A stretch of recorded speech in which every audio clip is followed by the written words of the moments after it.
you're here for a reason, and I want to make sure you feel seen. I want to make sure you feel heard, and make sure you feel important. You're a mother hen. You take care of everyone like under your care. Yes, I love that. I love chickens, so that's perfect. Never owned one.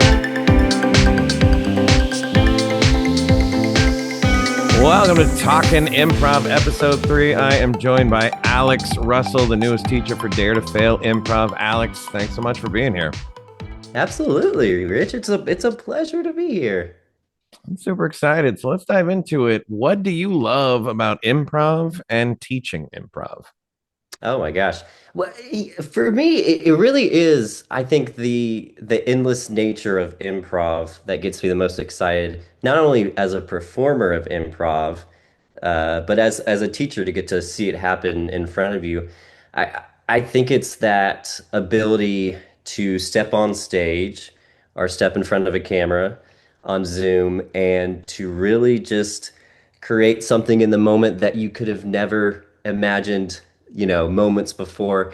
I think specifically of a time when I was doing a scene in a classroom, and I was taking on the role of a teacher, right? Very typical, and this other improver was next to me as a student, and all of a sudden, they just acknowledged there was a window in the classroom that pointed to a graveyard, and I was like, okay, I wouldn't have thought of that, and I don't know what that means, but slowly it mattered so much because by the end of the scene, there was this seance. We were being taken over by a whole host of ghosts. There was this huge decision point at the end that was not only hilarious, but like heightened to heck.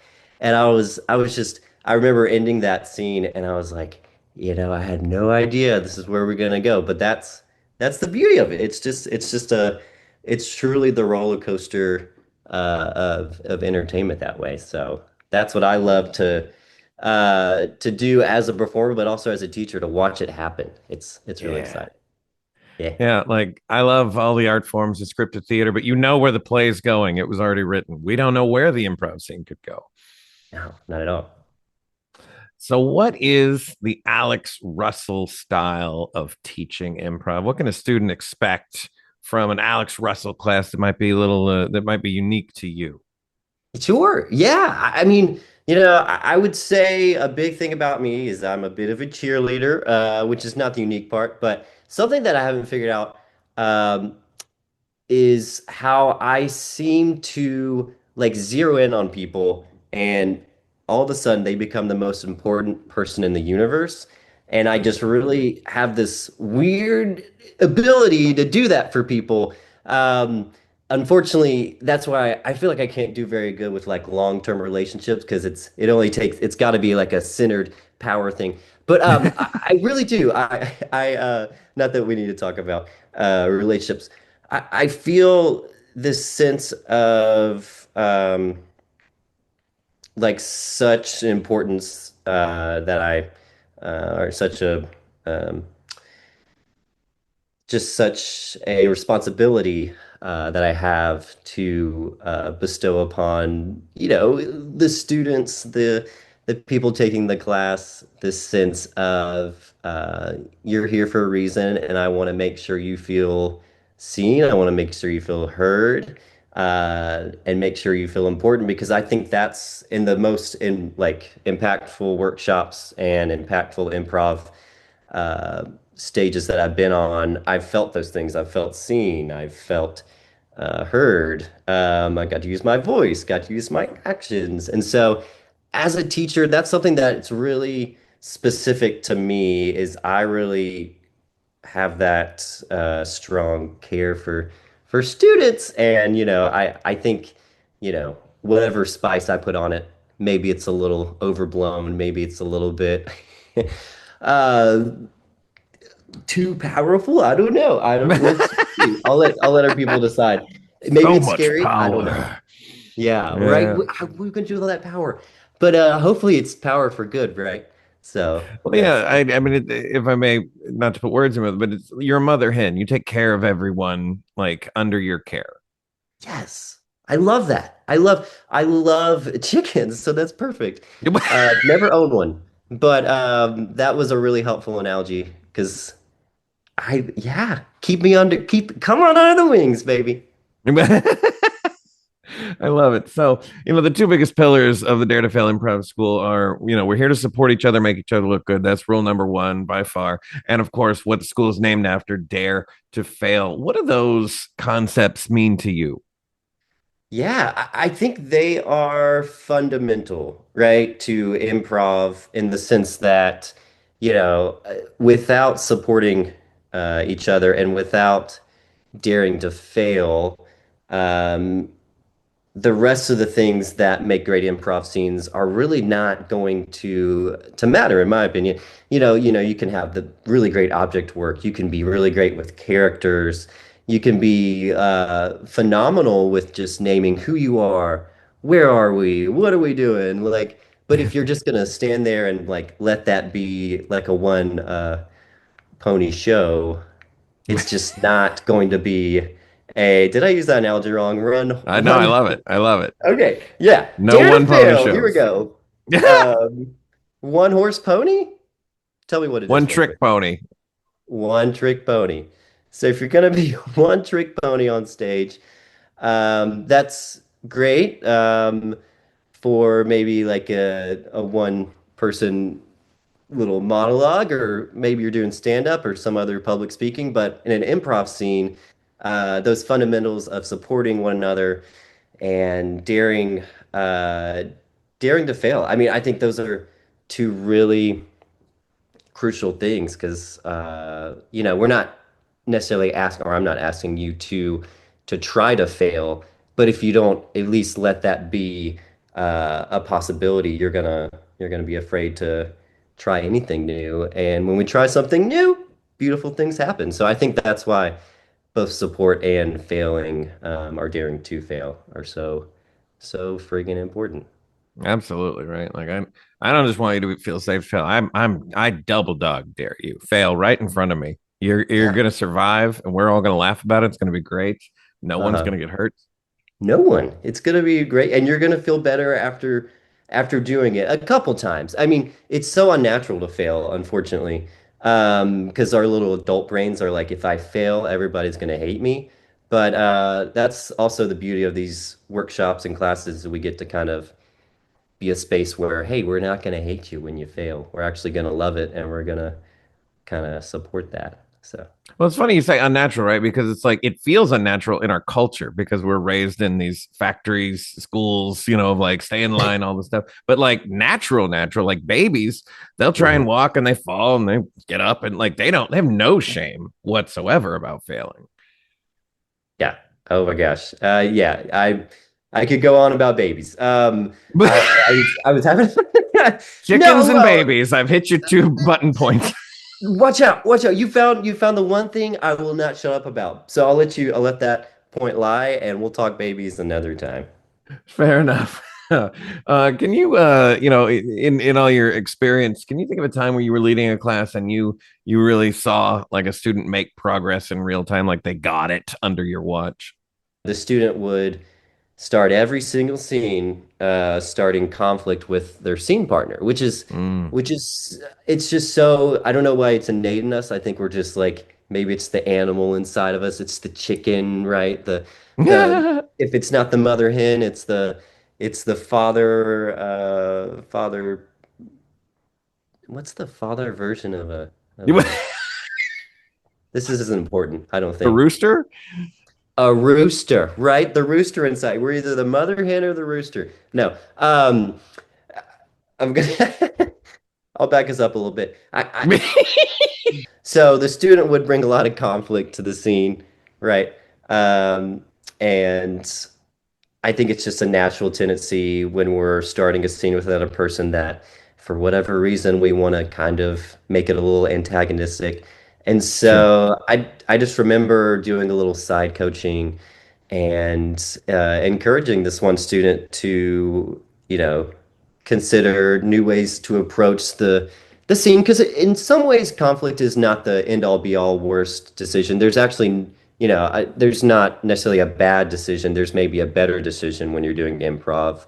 Um, and so, in just an encouragement for a better decision, to um, to try to like the scene partner you're doing a scene with, and immediately um, I could see just the as the student continued to work and do those scenes where they were more agreeable, where they wanted to, support their scene partner, not only just like in theory, but actually in the scene, like being a scene partner or a character that likes the other character. Um, I just saw the scene felt lighter. It felt more entertaining from the audience standpoint, and as the performer, as the student was performing, it just felt like they were enjoying the experience a lot more. And it was so much easier to just play off the other on stage student because it was just like yeah, it's just that one little switch. So I think it's funny because anything I can help or provide as a teacher is usually like a small thing that I also have to work on for myself. But it's those small things when we just get somebody needs to like let us know that, hey, this is something I'm noticing you're doing. It's something that I can fall into as well. But if I could encourage you to try it a different way, because I saw how it helped me, in my past experience, and I want you to try it on, see how it feels for you. And, hit or miss, but when it hits, that's always really exciting to watch. Nice. So what your upcoming workshop? Super excited. It's not all on you. Very excited for that. So why do you think that so many improvisers feel the pressure to just come up with great ideas and put it all on themselves in Yeah. the first place? Oh my goodness. I mean, it's such as a performer myself, like not only on improv but just in life, like I Yeah. I feel this sense that I need to perform. Like I'm in conversation, like in this dialogue, I'm like, Alex, hit your mark. You got this. Say the word a, the. It's a lot going up on here. And I think it's just that natural tendency in us as people is we want to make sure we look good, right? We have that fear of failing. We have that fear of looking bad or stupid or dumb. But, Oh yeah. I think it really um to to collaborate with your partner instead of, pressuring yourself to come up with all these ideas, it really just allows you as a um, performer to breathe, Isn't to that just have helpful? a relief um, moment, like hit the relief valve. And I think that's one of the benefits of improv is you are a talented person who's going to have great ideas, and you don't have to come up with every single one of them for that one scene. You, you're on that stage to work with another person who's also creative, has great ideas. And I mean, there's such a um, there's such a benefit of that dynamic where you can really just rely on the person that's next to you, and you know, you can say what's ever on your mind, and that's it. You don't have to be thinking 4 or 5 steps ahead necessarily. You can just say whatever is inspired by what that person said, and they'll say something and you'll say something else, and then soon enough you'll have a scene that maybe wasn't where you thought it was going to go, but it's going to be a lot more um, of a fun experience to create a scene more collaboratively, and not put all that pressure on yourself when you get that prompt of like, I got the prompt of basketball, so now I have to come up with this, you know, really complex, like multiple thematic scene where like the basketball is actually a metaphor for like family dynamics in the Midwest, and how am I gonna like make that all so funny? And it's like you're not, it's not gonna be funny because it's you don't have the blessing of time to like sit down and write all your thoughts. You have one thought and you're like, I want this basketball to be a little weird and have some deeper meaning, and you bring that to the scene and see how your partner takes it. and just follow that direction. And maybe the basketball is not even the focus anymore, because um, really what you get to do is focus on um, how both you and your scene partner are relating to each other in that scene. And it's just, it's, I think it's unnatural to rely on somebody so much, but it's such a, um, an added added, what's a good word? I feel like we're Just playing password. Like, it's a chicken. It's a female chicken. It's a uh-huh, rooster. uh-huh. Rooster. That's it. Thing. It's like I'm That's it. hoping to win Right. $100,000 at the end of this.